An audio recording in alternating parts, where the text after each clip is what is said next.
சரி மாப்பிள்ள எப்படி இருக்க? நல்லா இருக்கியா? நல்லா இருக்கியா? எப்படி இருக்க? லைஃப்லாம் எப்படி போயிட்டு இருக்கு? கிராமத்துல வீட்டுல இருக்கேன், விவசாயம் பார்த்துட்டு அப்படியே டிராக்டர் ஓட்டிட்டு நம்ம ஊர்ல நடக்கேன்.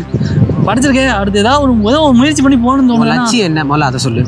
அரசு படிச்சிருக்கேன் மாப்பிள்ள, அரசு அதிகாரி ஆகணும். உனக்கு ஒரு அரசு அதிகாரி ஆகணும்னு நினைக்கிறேன். உனக்கு வந்து ஒரு வழிகாட்டுதல் இப்ப தேவை. அந்த வழிகாட்டுதலோட மையமா இருக்கக்கூடியதான் நம்ம டாப் ஐஏஎஸ் அகாடமி. கேட்டுங்க, அது உங்க ஊர்ல இருந்து கொஞ்சம் தூரம் தள்ளி இருக்கக்கூடிய சுரண்டையில இப்ப ஆரம்பிச்சிருக்காங்க. சுரண்டையிலயா? ஆமா, வரக்கூடிய ஜூலை 5ஆம் தேதி அங்க ஒரு இன்ட்ரோ கிளாஸ் நடக்குது. அது வந்து சப் இன்ஸ்பெக்டர், டிஎன்பிஎஸ்ல இருக்கக்கூடிய குரூப் 1, குரூப் 2, குரூப் 4, அதுக்கப்புறம் பிசி, சப் இன்ஸ்பெக்டர், இந்த மாதிரி பலவிதமான காம்படிட்டிவ் எக்ஸாமுக்கான ஒரு இன்ட்ரோ கிளாஸ் வந்து வர ஜூலை 5ஆம் தேதி ஆரம்பிக்கிறாங்க. சுரண்டையில கவிதா தியேட்டர் பக்கத்துல இருக்கு நம்ம டாப் ஐஏஎஸ் அகாடமி. இப்போ வந்து அங்க ரெகுலர் பேட்சா மட்டும் இல்லாம டெஸ்ட் பேட்ச் இப்ப போயிட்டு இருக்கு. உதயம் சொல்லிட்டு ஒரு டெஸ்ட் பேட்ச் போயிட்டு இருக்கு.